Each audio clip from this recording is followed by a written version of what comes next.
नमस्कार दोस्तों, स्वागत है आपका आज के मुख्य समाचार में, जिसमें सबसे पहली और बड़ी खबर में आपको बताएंगे कि ममता बनर्जी का बड़ा आरोप, अखिलेश यादव को जबरदस्ती हराया गया, ईवीएम की हो फॉरेंसिक जांच। दूसरी बड़ी खबर में जिक्र होगा कि सपा की हार के बावजूद करहल सीट पर अखिलेश यादव ने तोड़े सारे रिकॉर्ड।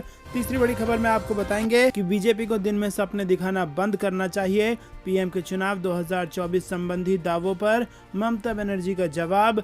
चौथी बड़ी खबर में जिक्र होगा कि पूर्वांचल की गाजीपुर और आजमगढ़ में सपा ने कर दिया बीजेपी को साफ, बलिया में भी भाजपा को बड़ा नुकसान। और पांचवी बड़ी खबर में जिक्र होगा कि गवाह पर बीती रात हमला हुआ, प्रशांत भूषण ने लखीमपुर कांड में सुप्रीम कोर्ट के समक्ष किया दावा, मंगलवार को सुनवाई। दोस्तों, हर एक खबर की गहराई में आपको ले जाएंगे, लेकिन उससे पहले क्या आपको भी ऐसा लगता है कि अखिलेश यादव को जबरदस्ती हराया गया है और ईवीएम की फॉरेंसिक जांच होनी चाहिए? तो हाँ या ना में अपनी राय बताइए और वीडियो को लाइक करके समर्थन दर्ज कराइए और कमेंट में लिखिए जय हिंद। इसी के साथ दोस्तों, चैनल पर नए हैं तो लाल बटन को दबा के चैनल को सब्सक्राइब कर लीजिए और घंटी बजाना मत भूलिएगा। दोस्तों, रुक करते हैं सबसे पहले और बड़ी खबर की तरफ।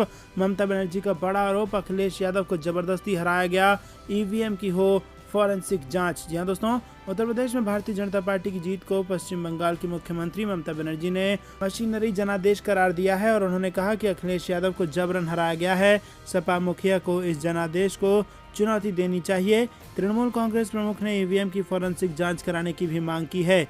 तृणमूल कांग्रेस प्रमुख ने कहा कि ईवीएम को लेकर बहुत सारी गड़बड़ियां सामने आई थी, इसके चलते बनारस के अधिकारी को भी निलंबित कर दिया गया। मुझे लगता है समाजवादी पार्टी को जबरदस्ती हराया गया है और ये एक लोकप्रिय जनादेश नहीं है, बल्कि मशीनरी का जनादेश है। अगर बीजेपी ये सोचे कि 2024 के लोकसभा चुनाव में उसके लिए चुनाव जीतना इतना आसान हो जाएगा, तो ऐसा नहीं होने वाला है। प्रधानमंत्री नरेंद्र मोदी के 2024 में जीत के बयान को लेकर ममता बनर्जी ने कहा कि कौन भविष्यवाणी कर सकता है कि 2 साल बाद क्या होगा।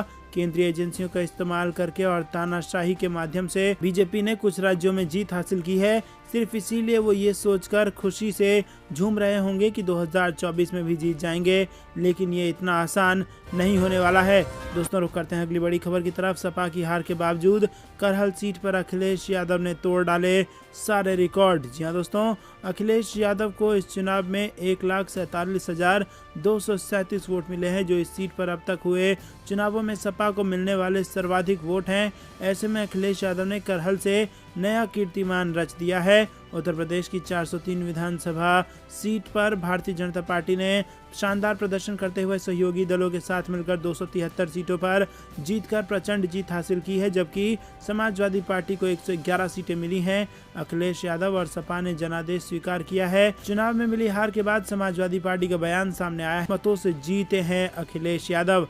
अखिलेश यादव ने करहल सीट पर वोट का नया रिकॉर्ड कायम कर दिया है। अखिलेश यादव को इस चुनाव में 1,47,237 वोट मिले हैं, जो इस सीट पर अब तक हुए चुनावों में सपा को मिलने वाले वोटों में सर्वाधिक हैं। दोस्तों, रुक करते हैं अगली बड़ी खबर की तरफ। बीजेपी को दिन में सपने देखना बंद करना चाहिए, पीएम के चुनाव 2024 संबंधी दावों पर ममता बनर्जी का जवाब। जी हाँ दोस्तों, पश्चिम बंगाल की मुख्यमंत्री ममता बनर्जी ने पीएम मोदी के इस दावे को सिरे से खारिज किया है कि 4 राज्यों के विधानसभा चुनाव में भाजपा की जीत वर्ष 2004 के लोकसभा चुनाव के लिए देश के मूड को दर्शाता है। तृणमूल कांग्रेस प्रमुख ने कहा कि बीजेपी को दिन में सपने देखना बंद कर देना चाहिए और इसके साथ ही ममता बनर्जी ने यूपी सहित विभिन्न राज्यों के विधानसभा चुनाव में बीजेपी को मिली प्रभावी जीत पर संदेह जताया है। ममता बनर्जी ने कहा कि ये लोकप्रिय जनादेश नहीं, बल्कि इलेक्शन मशीनरी और केंद्रीय बलों और केंद्रीय एजेंसियों की मदद से हासिल की गई जीत है। कोलकाता में न्यूज ब्रीफिंग के दौरान ममता बनर्जी ने कहा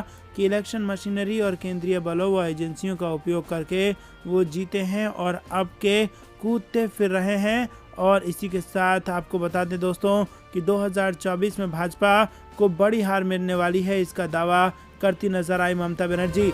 रुक करते हैं अगली बड़ी खबर की तरफ। पूर्वांचल के गाजीपुर और आजमगढ़ में सपा ने कर दिया बीजेपी को साफ, बलिया से भी हुआ भाजपा को बड़ा नुकसान। जी हाँ दोस्तों, भारतीय जनता पार्टी ने उत्तर प्रदेश विधानसभा चुनाव 2022 में धमाकेदार जीत दर्ज की और 37 सालों में पहली बार सूबे में कोई पार्टी दोबारा सरकार बनाने जा रही है।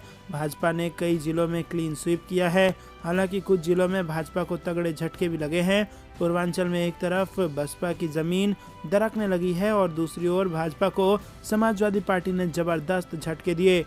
गाजीपुर और आजमगढ़ की सभी सीटों पर सपा गठबंधन ने कब्जा कर लिया है आजमगढ़ जिले की सभी 10 विधानसभा सीटों पर समाजवादी पार्टी ने कब्जा कर लिया। आजमगढ़ सदर से सपा के दुर्गा प्रसाद ने जीत हासिल की है, वहीं अतरौलिया से संग्राम यादव ने जीत दर्ज की है। दोस्तों आपको बता दें कि पूर्वांचल के गाजीपुर और आजमगढ़ में सपा ने भाजपा को पूरी तरीके से साफ कर दिया है।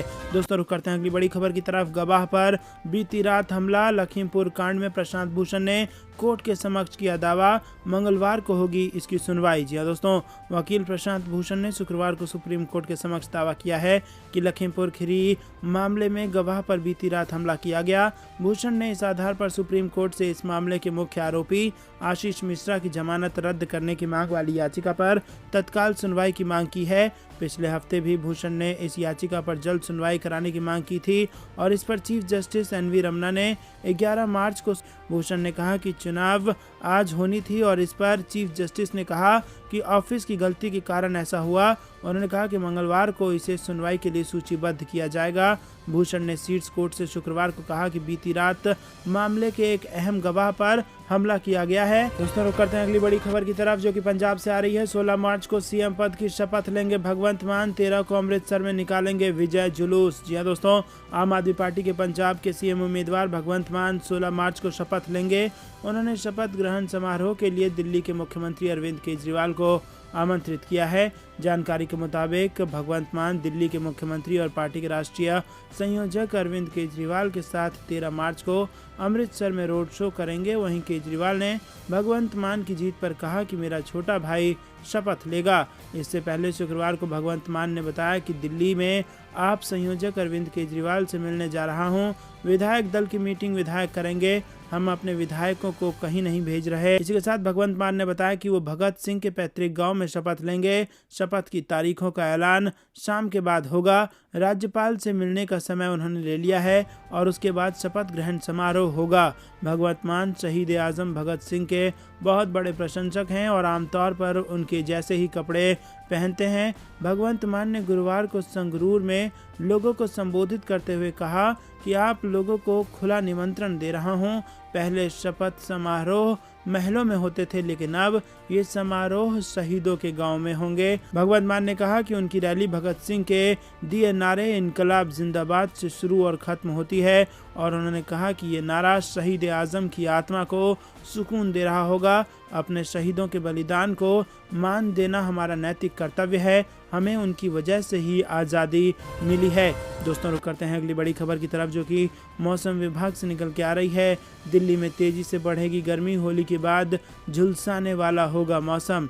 लंबे समय तक सर्दी ने दिल्ली वासियों को परेशान किए रखा था, लेकिन अब मौसम बिल्कुल खुल चुका है। सुबह और रात में जहां मौसम खुशनुमा है, वहीं दिन के समय दिल्ली का तापमान लगातार बढ़ रहा है। ऐसे में मौसम विभाग के अनुसार आने वाले दिनों में सूरज की तपिश और बढ़ेगी। दिन के समय गर्म हवाएं शहरवासियों को परेशान कर सकती हैं। दिल्ली के सभी इलाकों में मौसम की तल्खी देखने को मिल रही है।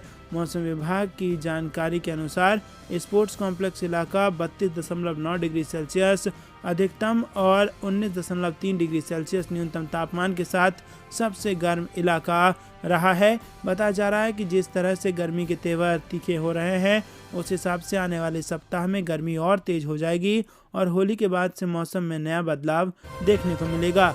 दोस्तों रुक करते हैं अगली बड़ी खबर की तरफ। डिप्टी सीएम केशव मौर्य के इलाके सिराथू में बवाल, 400 सपा कार्यकर्ताओं पर एफआईआर, पुलिस पर भी हमले का आरोप। कौशाम्बी के सिराथू विधानसभा की गिनती के दौरान गणना रोकने पर हुए बवाल में सपाइयों पर शिकंजा कसा गया है।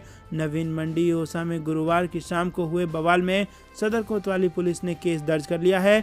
400 अज्ञात सपा कार्यकर्ताओं के खिलाफ इंस्पेक्टर ने एफआईआर दर्ज कराई है। सपा कार्यकर्ताओं के खिलाफ पुलिस पर हमला, तोड़फोड़, सरकारी काम में बाधा और मंडी गेट तोड़ने का आरोप है। वहीं सिराथू से डिप्टी सीएम केशव प्रसाद मौर्य मैदान में थे।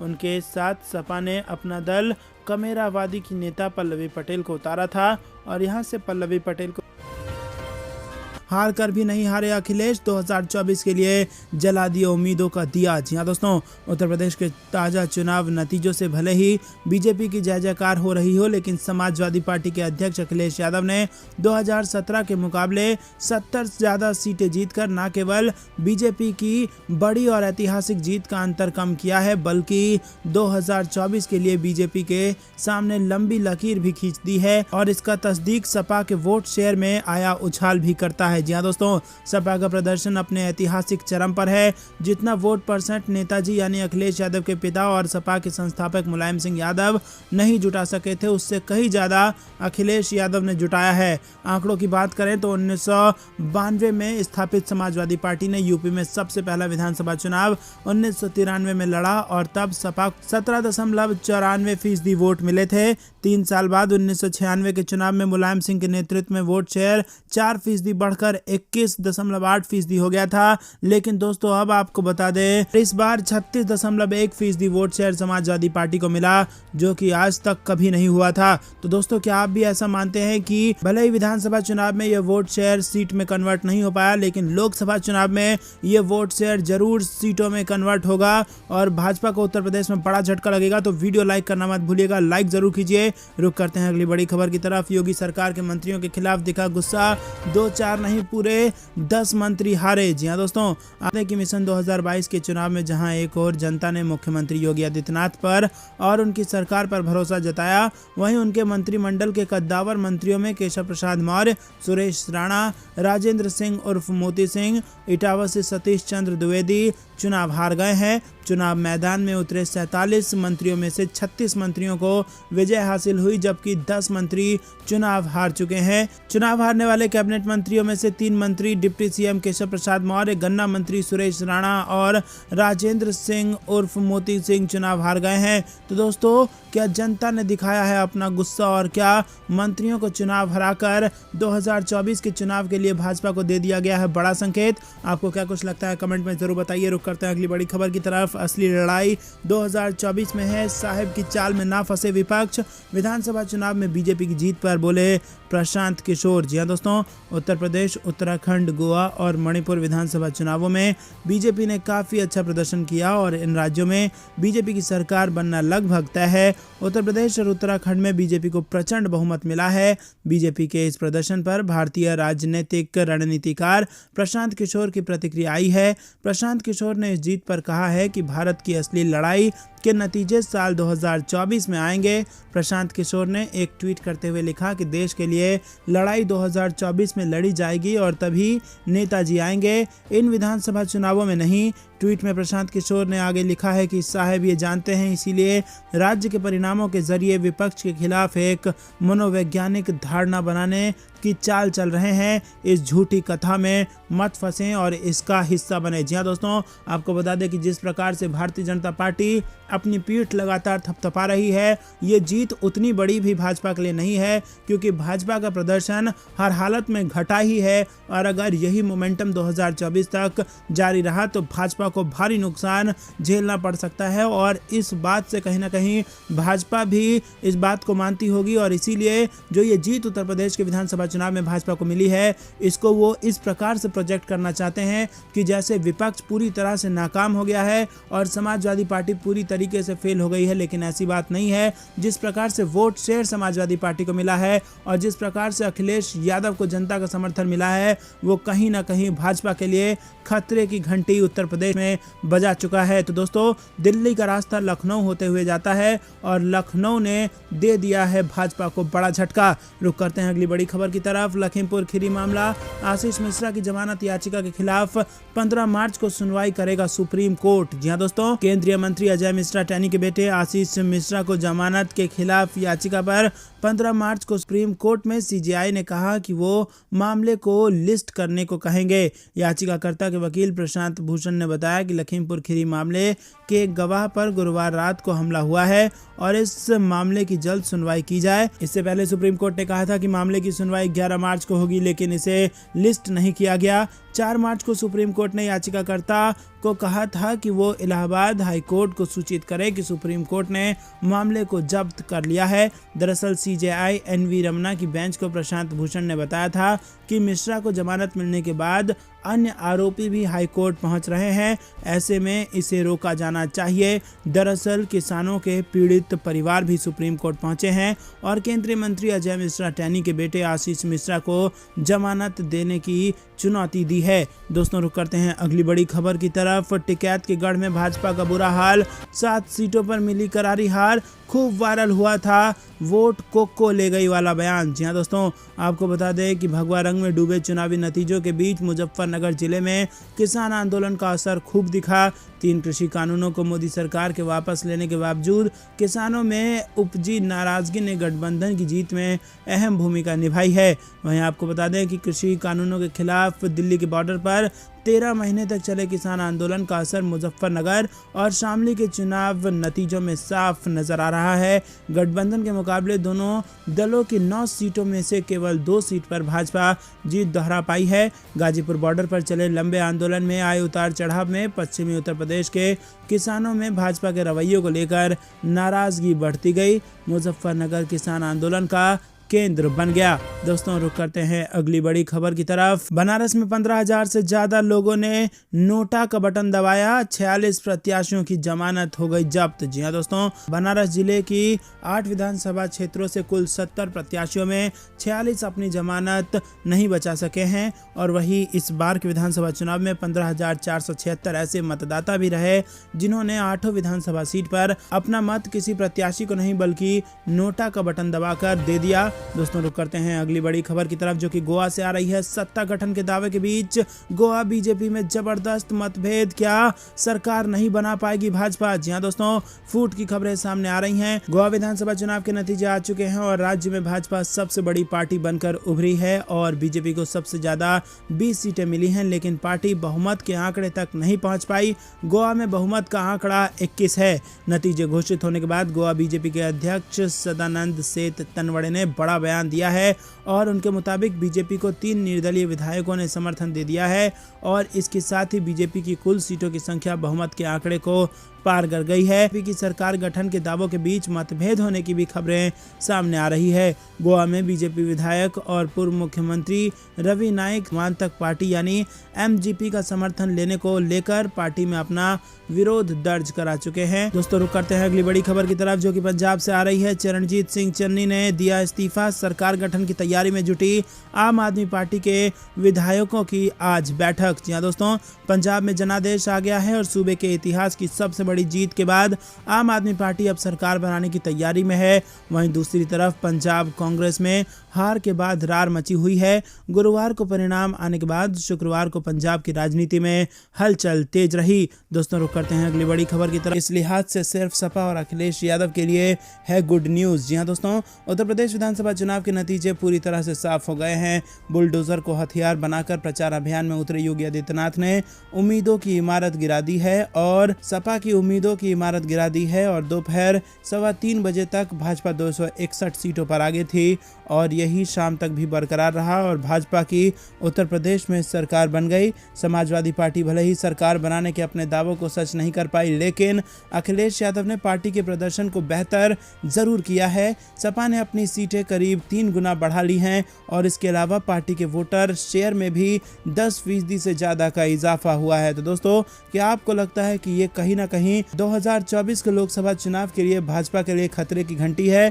क्योंकि जिस प्रचंड बहुमत से 2017 में भाजपा सत्ता में आई थी, बहुमत तो अब भी है लेकिन उतना प्रचंड नहीं है और भाजपा को कई सीटों का नुकसान हुआ है। वहीं बात की जाए समाजवादी पार्टी की तो 3 गुना सीटें लेकर आने में सफल हो गई है समाजवादी पार्टी और ये कहीं ना कहीं 2024 के लोकसभा चुनाव के लिए बड़ा संकेत देते हैं। तो दोस्तों, आपको क्या कुछ लगता है कमेंट में जरूर बताइए और वीडियो को लाइक करना मत भूलिएगा। यूपी में हार के बावजूद सपा के पक्ष में कुछ ऐसे आंकड़े हैं जिससे पार्टी संतोष महसूस कर सकती है। सपा एकमात्र पार्टी पार्टी है जिसकी सीटों में इजाफा हुआ है। भाजपा ने भले ही बहुमत पा लिया हो, लेकिन सीटों के मामले में उसे बड़ा नुकसान उठाना पड़ा है। 2017 के विधानसभा चुनाव में 325 सीटें मिली थी, लेकिन इस बार महज 260 सीटें ही भाजपा को यूपी चुनाव में मिल पाई है। लेकिन आपको बता दें दोस्तों कि ये जो 65 सीटों का नुकसान भारतीय जनता पार्टी को हुआ है, ये राज्यसभा की सीटों में भी कन्वर्ट होगा। में भी भारतीय जनता पार्टी कमजोर होने वाली है। ये इस वक्त की बेहद बड़ी खबर निकल के आ रही है